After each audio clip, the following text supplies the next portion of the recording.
Hello, this is Insomnia. Kami ada di belakangmu.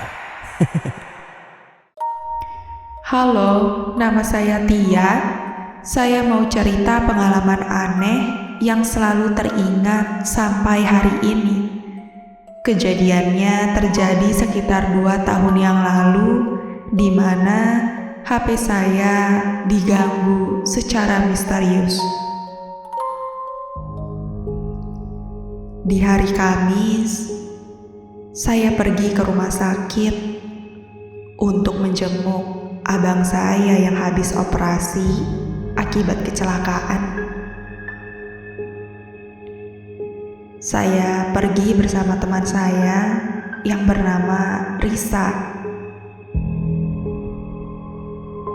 Saya nggak pergi bareng keluarga karena waktu itu kondisinya langsung berangkat dari kampus.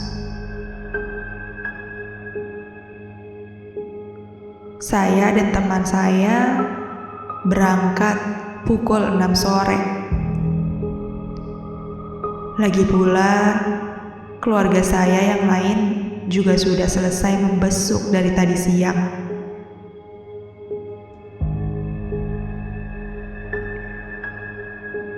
Saya juga diberitahu sama kakak ipar kalau jam besuk hari ini hanya sampai jam 7 malam. Jadi, nggak bakal sempat kalau pulang ke rumah dulu.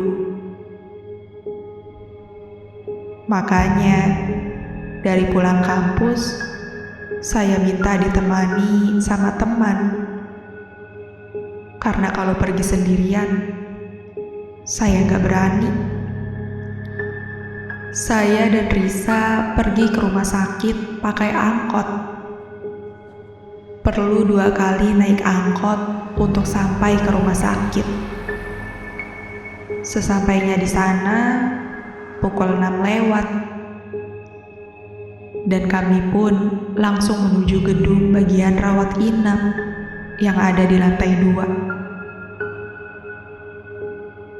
Saya lalu jalan menuju lift. Tapi saat dilihat, ternyata liftnya sedang rusak. Mau gak mau, kami berdua naik lewat tangga. Gedung rawat inap ini sepi banget. Hanya ada kami berdua saja. Untung saya minta dianterin. Kalau sendirian, mana berani saya kesini. Kami lalu naik ke tangga ini. Tangganya cukup lebar dan berletter U. Saya jalan di sebelah kiri dan Risa di sebelah kanan. Saat kaki terus melangkah naik, saya lihat ke depan. Ada nenek-nenek yang berdiri di anak tangga yang mau belok ke arah kanan. Nenek itu berdiri di pojokan menghadap tembok. Itu nenek ngapain di situ? Saya ngelihatnya cukup aneh karena ngapain berdiri hadap-hadapan sama tembok. Kaki terus melangkah hingga semakin mendekat ke nenek itu. Rambutnya sudah putih semua. Tubuhnya gemuk dan bungkuk. Wajahnya lurus menghadap tembok. Dan saat saya sudah ada di sebelahnya, ia baru bergerak jalan ke bawah. Ih, aneh banget. Pasien gangguan jiwa kali ya? Canda saya ke Risa. Sesampainya di kamar, saya lihat abang yang terbaring di kasur dengan kaki sebelah kirinya yang diperban. Di sampingnya ada istrinya yang sedang duduk menjaga. Kami semua pun mengobrol. Hingga kemudian saya disuruh untuk beli makan malam sama kakak ipar. Karena dia gak bisa ninggalin abang sendirian. Akhirnya, kami ke bawah lagi untuk membeli sate di luar. Saat saya turun lewat tangga, saya kembali lihat nenek itu lagi. Ia sedang diam di pijakan arah tangga. Kali ini, badannya menghadap ke atas, yang sepertinya ia memang lagi mau ke lantai 2. Kenapa bisa kebetulan ya lihat nenek ini lagi? Saya pun turun, lalu entah kenapa, badan saya merinding saat jalan bersebelahan di samping nenek itu. Kami pun akhirnya sampai di tukang sate, yang kemudian saya memesannya. Selesai itu, kami kembali ke atas melalui tangga, dan saat kulihat, di tangga sudah tidak ada nenek-nenek itu lagi. Entah kenapa, saya jadi merasa lega.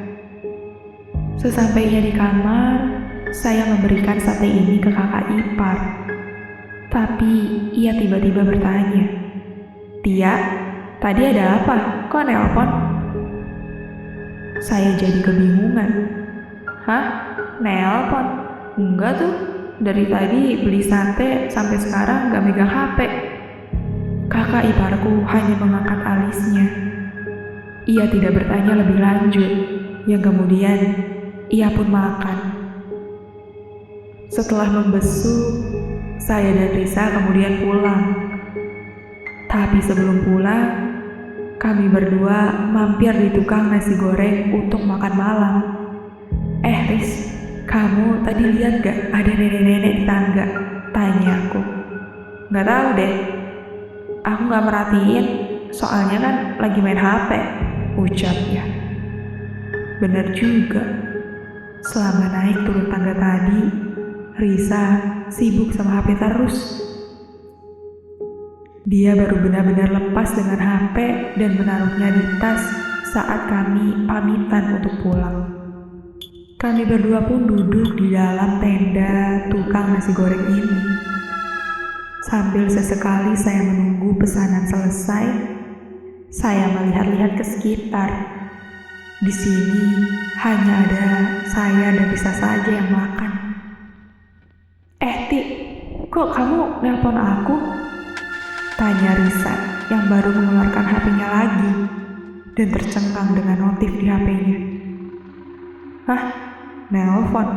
Enggak tuh, jawabku sembari makan nasi goreng yang baru saja diberi oleh pelayan. Wajah Risa mendadak berubah bingung. Keningnya mengkerut dan matanya fokus melihat layar HP yang dipegangnya. Di HP-ku ada panggilan tak terjawab 10 menit yang lalu. Ini tuh dari nomor kamu, ucap Risa. Ngaco aja, orang tadi kan aku gak mainin HP, Riz. Coba mana lihat. Saya lalu mengambil HP Risa dan di dalamnya ada notifikasi panggilan tak terjawab dari nomor saya. Loh, kok bisa ya? 10 menit yang lalu. Itu kan kita baru sampai di tempat nasi goreng ini ya, Riz. Apa mungkin kepencet dengan barang-barang yang ada di dalam tas saya? HP saya ditaruh di tas lempang yang ada di sebelah kanan. Mana tahu memang kondisi HP saya belum terkunci. Saat saya mengeluarkan HP dari tas, HP-nya dalam kondisi terkunci. Dan pas lihat riwayat panggilan, tidak ada panggilan keluar. Riwayat terakhir panggilan di HP saya itu kemarin. Itu juga menelpon ibu. Risa langsung tercengang melihatnya. Saya juga merasa aneh. Kenapa bisa ya kejadian kayak gini terjadi? Coba Riz, lihat HP-mu. Kamu save nomorku benar gak? Saya kemudian meletakkan HP saya di meja dan mendekat ke Risa yang ada di sebelah kiri untuk mengecek HP-nya. Saat kulihat, nomor HP saya benar-benar sama. Ya, masa beda sih, Ti? Selama ini kan aku ngubungin kamu pakai nomor ini. ucap Risa. Memang sih, tapi saya cuma mau memastikan saja. Kenapa kejadian aneh kayak gini bisa terjadi ya? Risa kemudian ikut memastikan nomornya juga. Saya lantas mendikte nomornya satu persatu. Lalu, tepat saat itu juga HP Risa berdering. Saat kami berdua lihat ke HP Risa, ada panggilan masuk dari nomor saya. Panggilan masuk dari telepon biasa, bukan telepon dari aplikasi lain seperti WhatsApp dan lainnya. HP-nya bergetar dan di wallpapernya muncul notif nama kontak saya. HP itu lalu berdering dalam beberapa detik dan kemudian mati. Hah? Saya dan Risa langsung bertatap-tatapan. "Ti, kamu ngapain telepon aku?"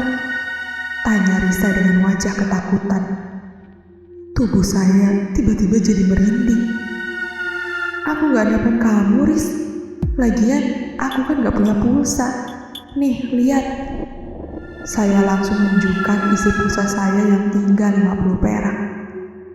Saya juga lihat ke riwayat panggilan HP, dan tidak ada notif panggilan keluar sama sekali. "Terus, siapa dong yang nelpon aku barusan? Dia pakai nomor kamu loh." Saya cuma menggeleng tidak tahu.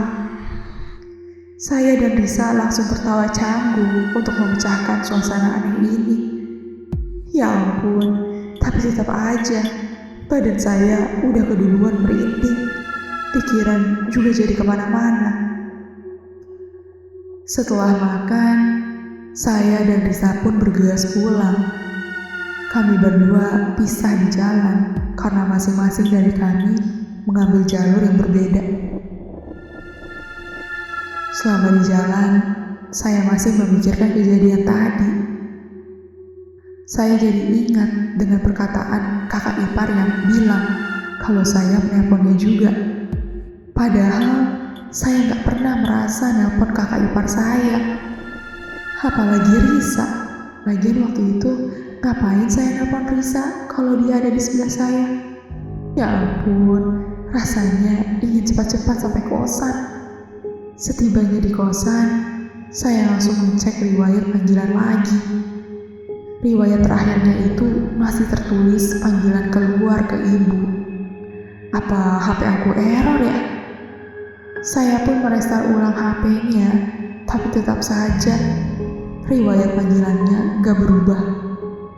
Saat itu juga, saya langsung mematikan lampu dan buru-buru tidur. Saya langsung membuka mata dan cepat-cepat menghidupkan lampu. Entah kenapa, mendengar panggilan masuk saja, saya benar-benar merasa kaget. Saya lalu meraih HP dan saat dilihat, kakak ipar saya menelpon. Pas saya lagi angkat, ia bilang, "Ada apa, Dek? Kok nelpon? Tadi nggak kakak angkat, soalnya lagi di kamar mandi." Hah? Kapan saya nelpon? Saya pun langsung melihat panggilan keluar, yang tetap tidak berubah sama sekali. Saya jadi bingung menjelaskan ke kakak, karena pasti ia nggak akan percaya. "Iya maaf kak, tadi kepencet." Lalu kemudian, ia pun mematikan teleponnya. Jantungku masih berdegup cepat. Ada apa dengan HP saya ini? Saya lalu melihat jam di HP yang sudah menunjukkan 1:30 malam. Halah, bodo amat lah, aku udah gak peduli. Dengan cepat, saya langsung silentkan semua suara di HP dan menaruhnya di atas meja samping kiri kepala saya. Kali ini, lampu gak dimatikan karena saya benar-benar merasa takut. Saya lalu tidur dengan ditutupi kain selimut. Suara apaan tuh? Suara itu ada di samping kiri saya.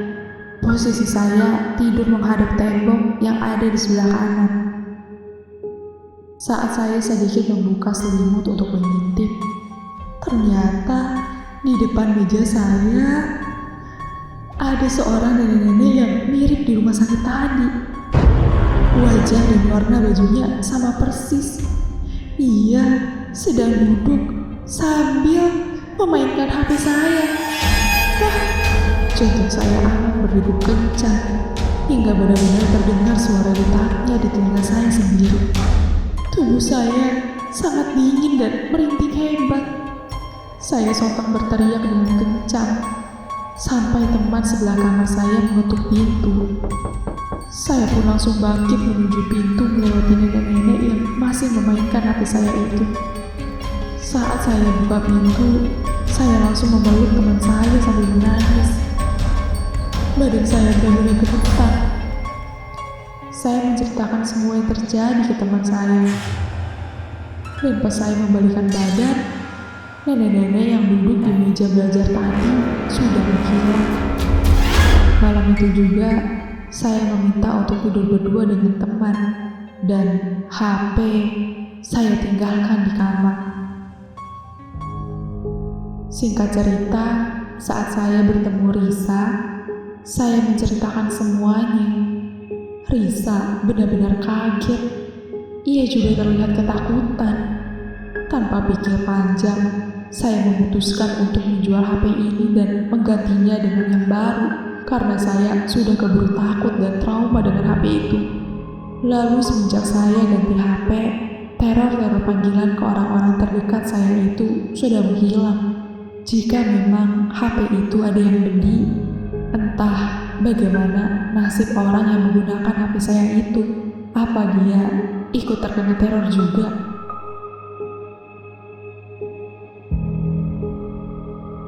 Gimana penonton untuk konten kali ini? Menurut kalian cerita ini nyata atau tidak? Jangan lupa tulis cerita horor kalian di kolom komentar.